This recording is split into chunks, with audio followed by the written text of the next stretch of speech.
इस दुनिया ने दर्द के लिए कितनी अनोखी व्याख्या सेट करके रखी हुई है ना। आंसू।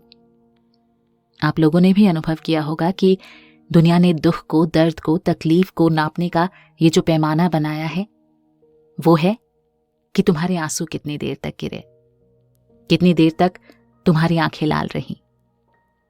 कितना सतही और खोखला पैमाना है दर्द नापने का। अगर किसी की आंखों में आंसू हैं तो ये सहज ही मान लिया जाता है कि सामने वाला दर्द में है, तकलीफ में है। अगर सामने वाले की आंसुओं की धार अविरल है तो सहज रूप से मान लिया जाता है कि दर्द बहुत गहरा है।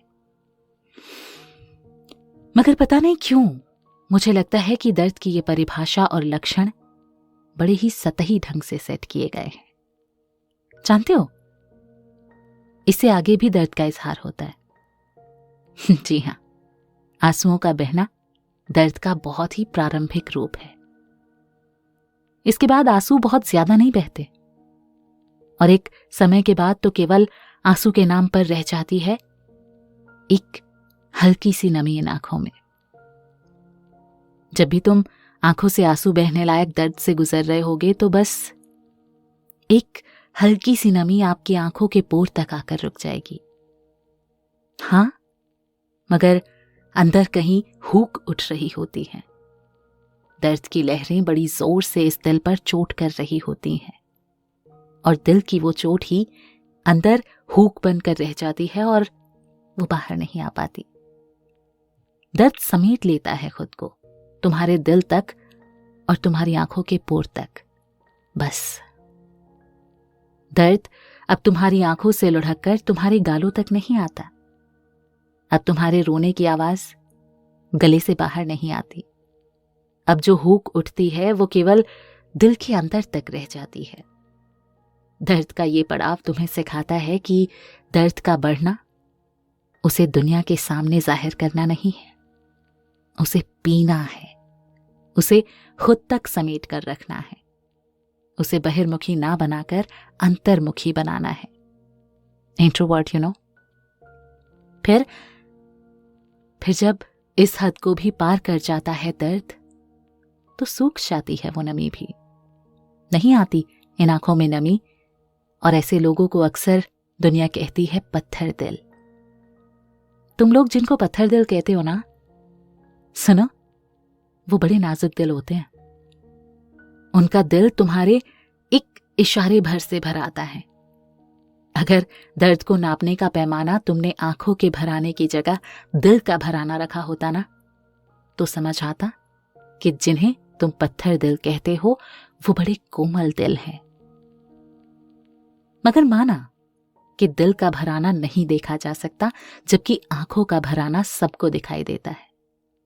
तो बताती हूं मैं तुम्हें कि दर्द का हद से आगे जाना उन पत्थर दिल वालों ने भोगा है।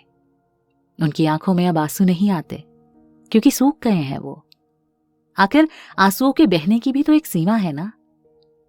अब उनकी आंखों में तुम्हें नमी भी नजर नहीं आएगी, दिखेगी तो केवल उदासी और अनंत शून्यता।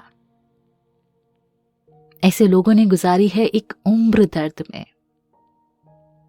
इन्होंने दर्द को झेला नहीं है, इन्होंने जिया है दर्द को।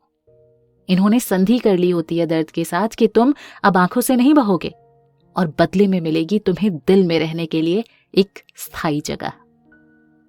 मगर जानते हो, जब दर्द के साथ संधि कर ली जाती है ना और उसके साथ बिताया जाता है एक अरसा, एक उम्र, एक दौर, तब समझ में आता है कि दर्द कितना अच्छा हमसफर होता है।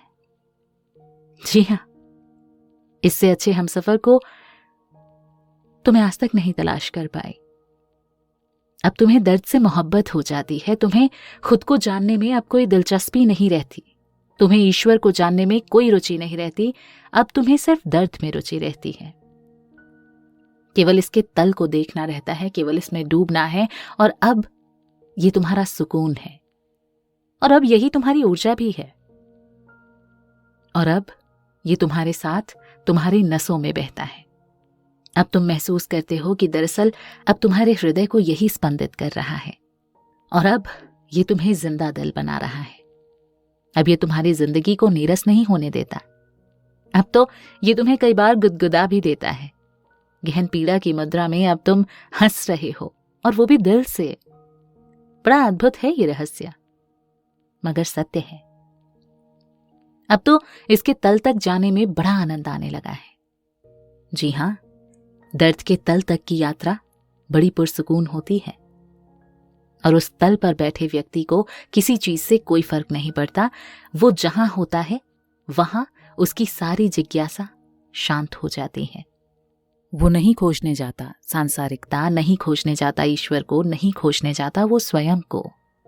वो समझ जाता है कि दर्द की, सांसारिकता की और यहां तक कि लगभग हर समस्या के समाधान की सबसे उपयुक्त परिभाषा, जिसको बुद्धिजीवियों ने गढ़ते गढ़ते ग्रंथ लिख दिए, किताबें भर दी और न जाने कितने ही स्वर और राग खोज लिए, कविता खोज ली, शायरियां गढ़ ली, शेर गजल गढ़ लिए, दुनिया भर के पुस्तकालय भर दिए। जानते हो, तब तुम्हें समझ आता है कि दर्द के अंतिम पड़ाव को बड़ी आसानी से परिभाषित किया जा सकता है। और हां, बड़े अचरज के साथ ये भी रहस्य उजागर हो जाता है कि परिपक्वता के अंतिम पड़ाव को भी केवल और केवल उसी से परिभाषित किया जा सकता है, और वो भी केवल एक शब्द में।